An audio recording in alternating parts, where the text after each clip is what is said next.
race 2 of the Pirelli Dutch round. We wait to see how they filter in towards turn number 1.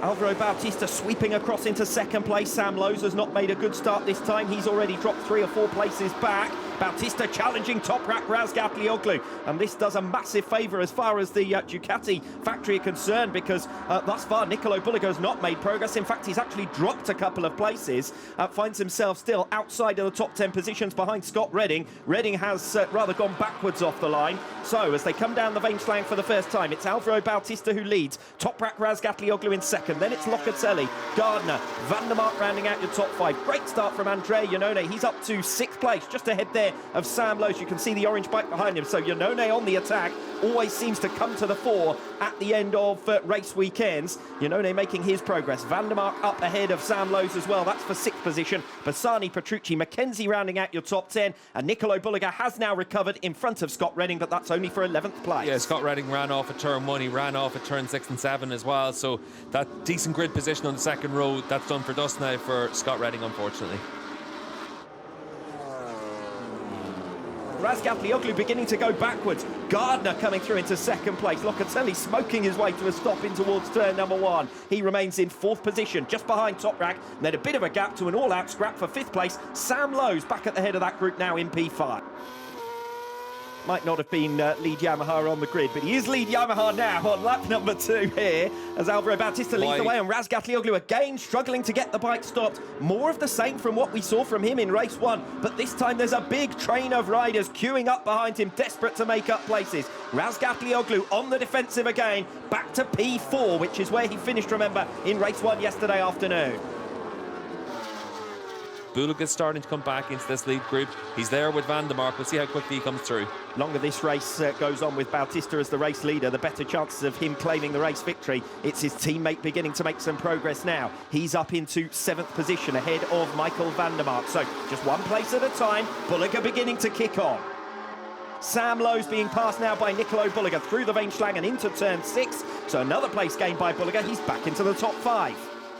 As Locatelli makes his move now on Remy Gardner. We've seen Locatelli sprint through the order in the early laps quite nicely. 2 podiums in the 2 most recent rounds, and another opportunity for him here. Gardner won't give up on this one. Might open the door here for Toprak Razgatlioglu. These two are costing one another time now. It's the first time we've seen them really go bar to bar. Up until now, Locatelli seemed quite content to go with Gardner, but Gardner now responding through on the inside line. An aggressive block pass and a slide across the path of Locatelli for P2.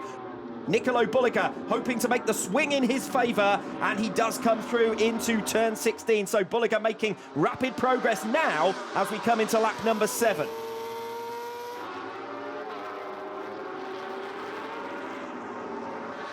Two Yamahas to attack next for him. But we saw how easily he came through on the 3 riders at the back of this group. Sam Lowes now makes his move into the chicane in front of the Geert Timmer stand at the end of lap number 7. But there's a bit of a gap for Lowes to recover against Bulega and the top 4. You can see for Bulega now on Remy Gardner, it's that same move at the end of the Veinslang, able to come through in the Yamahas, and it's an easy place for Bulega to make that move. We've seen it before a couple of years ago from Alvaro Bautista. That's where he made most of his moves in towards turn number 6, and Bulega makes his path now back up into the podium places, having started in P10.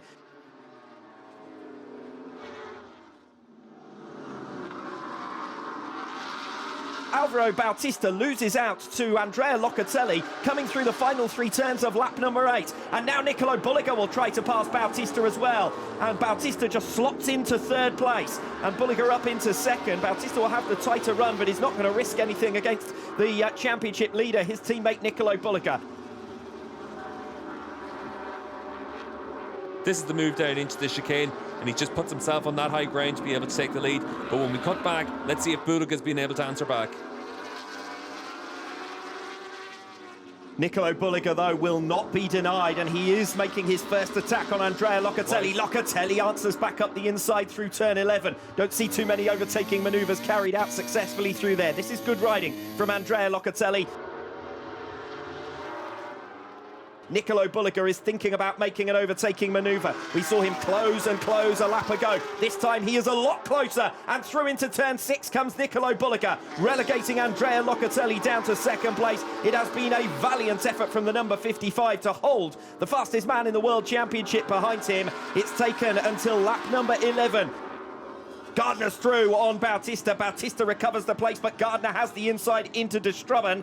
Now the opportunity down the Weinschlang is for Bautista to recover against Gardner, but this is enabling Bulega and Locatelli to escape away. That's come at just the wrong time for Alvaro Bautista while he was attacking Andrea Locatelli for second place. Bautista's already ducked out to the inside into turn 6, and through he goes and chops the nose of Remy Gardner to make sure there is no way back for the 87. He's relegated down to 4th position, but in all of that, Bautista has dropped 1.2 seconds behind Andrea Locatelli, who sits second. Nicolo Bulega from the race lead! And we wonder whether that's the same mechanical problem that cost him the Super Pole race, but either way, it looks as though it's going to be back-to-back non-scores for Nicolo Bulega, and once again, the title gods are in the favour of Toprak Razgatlioglu. And an opportunity for Andrea Locatelli to win his first World SBK race. He leads on lap 20 of 21 with Alvaro Bautista 2 seconds behind him. It's dejection for Nicolo Bulega, who will fail to score. It's a golden opportunity for Toprak Razgatlioglu, but he's fighting for every point he can get, and I can tell you he's now been passed by Iker Lecuona as well. Razgatlioglu down to 8th place. Andrea Locatelli, in his 153rd start for Yamaha, is a World SBK winner in Assen, the same venue where he took his first podium in his rookie campaign in 2021. Locatelli wins for Yamaha in 2025.